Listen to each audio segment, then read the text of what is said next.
कहते हैं कि इंसान जब अपनी ख्वाहिशों का गुलाम बन जाता है तो उसका दिल ही नहीं बल्कि आत्मा भी अंधी हो जाती है और फिर एक आग भड़कती है।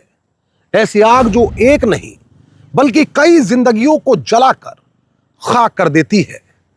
आज की ये कहानी भी एक ऐसी ही अंधी आग का कड़वा सच है जिसने एक मासूम का सबको छीन लिया और पीछे छोड़ गया खामोशी, खून और सवाल। नमस्कार, आदाब दोस्तों, मैं आपका साजिद सैफी हूं और आप हमारी खास पेशकश बेपर्दा देख रहे हैं। और बेपर्दा में आज बात बुलंदशहर के बीबी नगर से उस सच्ची घटना की जिसमें मासूम की गवाही ने एक केस को पलटकर रख दिया। तारीख 8 और 9 अगस्त की दरमियानी रात। हुआ सुबह लगभग 3 बजे के आसपास।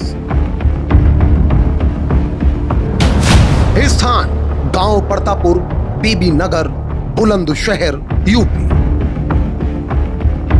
रात के इस पहर जब पूरा गांव गहरी नींद में डूबा था तभी एक घर के दरवाजे पर गूंजती है जोरदार दस्तक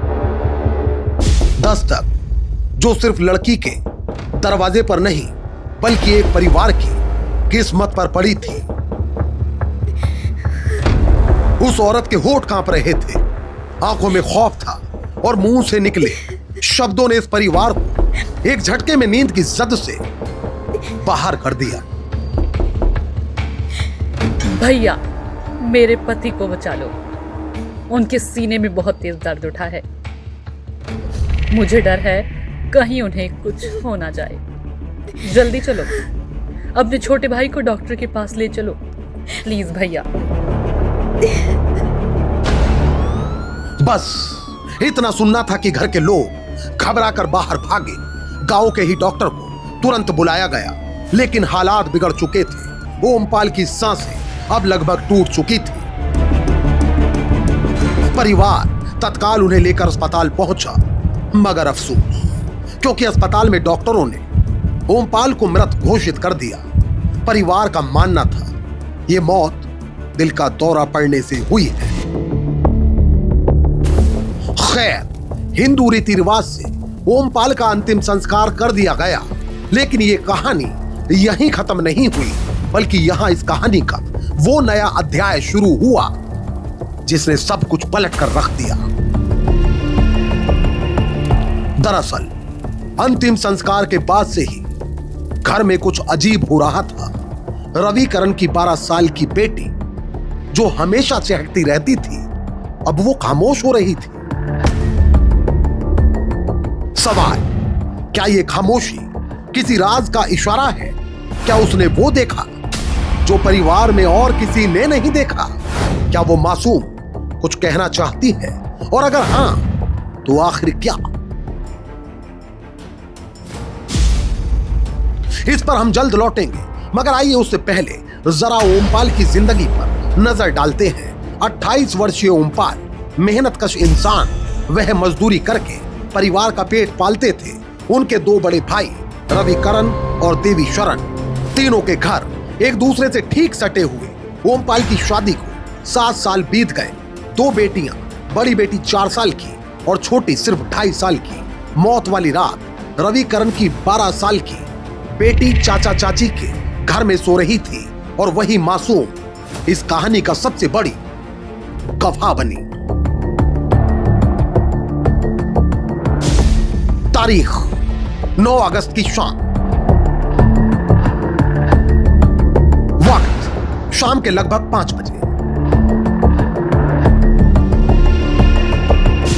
रविकरण और सुधा अपनी जिंदगी में लौटने की कोशिश कर रहे थे, तभी उनकी बेटी ने जो कहा उसने पूरे परिवार की दुनिया हिला दी। चूंकि उसने जो कहा वह कुछ इस प्रकार था।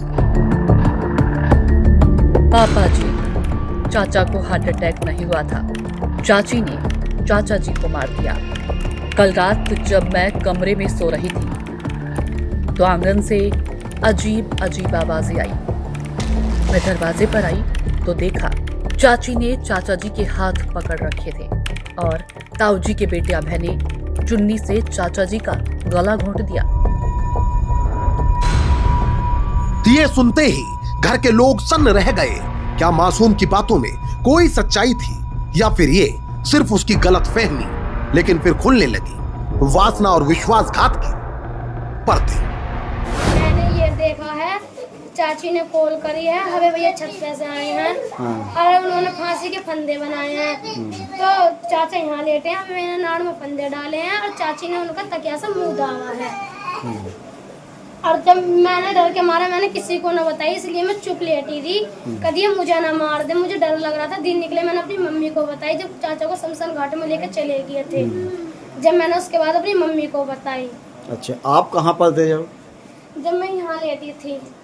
कहा जाता है कि करीब 2 साल पहले ओमपाल की पत्नी प्रीति और उनके सबसे बड़े भाई के बेटे अभय के बीच नाजायज रिश्तेपन पे।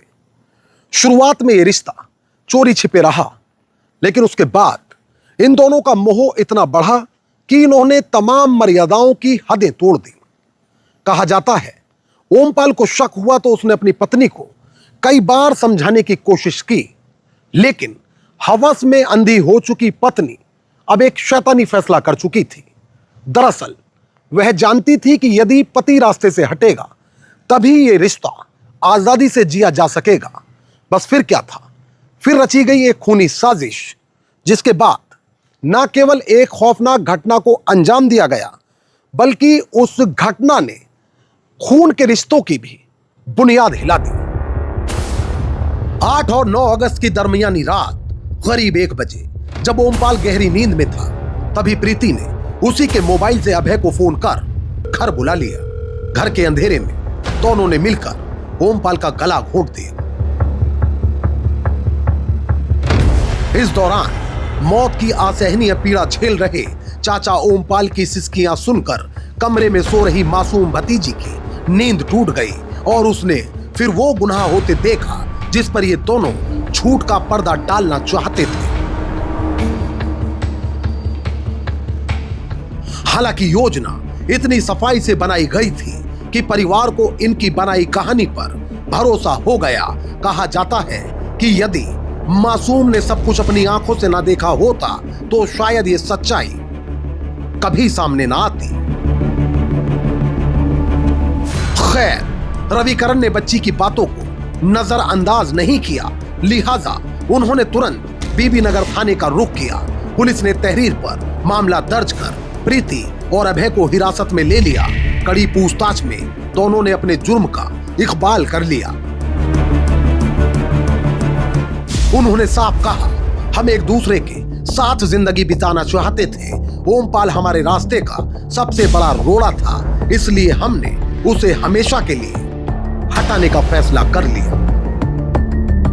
वासना और विश्वासघात के इस खेल ने एक पिता को उसकी 2 मासूम बेटियों से हमेशा के लिए जुदा कर दिया, और वो भी उन्हीं हाथों से जिन्हें उसने कभी अपना सबसे करीबी माना था। ये कहानी हमारे सामने एक कड़वा सच रखती है कि जब वासना रिश्तों से ऊपर हो जाए तो घर की दहलीज भी युद्ध भूमि बन जाती है। प्रीति और अभय ने सोचा था, उन्होंने जुर्म का ऐसा नकाब पहन लिया है जो कभी नहीं फटेगा, लेकिन सच की आंखें सब देखती हैं, कानून की नजरों से कोई बच नहीं सकता। मासूम की गवाही ने वो नकाब चीर दिया और इस तरह इन दोनों कातिलों का चेहरा हुआ बेपर्दा। कहते हैं अपराध कितना भी संगीन क्यों ना हो, सच एक दिन सामने आ ही जाता है। ओमपाल की हत्या की गुत्थी भी उस मासूम बच्ची की सच्चाई ने सुलझा दी। अब कातिल सलाखों के पीछे है और गांव पतापुर में ये कहानी एक सबक बन गई है कि सच की आवाज कभी दबाई नहीं जा सकती। दोस्तों, आज की ये सच्ची घटना यूपी के जनपद बुलंदशहर से है। इस घटना को लेकर आपकी क्या राय है वह आप हमें कमेंट करके जरूर बताएं। और यदि आप हमारी कहानियां पसंद करते हैं तो हमारे चैनल को तुरंत सब्सक्राइब करके बेल आइकॉन दबा लीजिए और हमें सपोर्ट करने के लिए हमारे वीडियो के लिंक को अपने दोस्तों और रिश्तेदारों में भी शेयर कर दीजिए। यदि आप वीडियो फेसबुक या इंस्टाग्राम पर देख रहे हैं तो इसे लाइक कमेंट के साथ शेयर करना बिल्कुल ना भूलें। मोहित भाटी और अमजद राना के साथ चांद मलिक, क्राइम स्टोरीज अड्डा। तो दोस्तों, फिल वक्त मुझे दीजिए इजाजत, लेकिन यदि आप क्राइम स्टोरीज अड्डा पर बेपर्दा के और भी एपिसोड्स देखना चाहते हैं तो हमारे चैनल को तुरंत सब्सक्राइब कर लीजिए, बेल आइकॉन दबा दीजिए। इस रिपोर्ट को लेकर आपकी क्या राय है वह भी आप हमें कमेंट करके जरूर बताएं। और यदि आप चाहते हैं कि हमारे चैनल पर क्राइम की कहानियों का सिलसिला आगे भी मुसलसल बादस्तूर जारी रहे तो हमें सपोर्ट करिए। हमारे वीडियोस के लिंक को ज्यादा से ज्यादा लाइक और शेयर करिए। एक और नई कहानी के साथ हमारी आपसे फिर होगी मुलाकात और क्राइम स्टोरीज अड्डा पर फिर एक नया चेहरा होगा बेपर्दा। तब तक के लिए आदाब, नमस्कार, जय हिंद।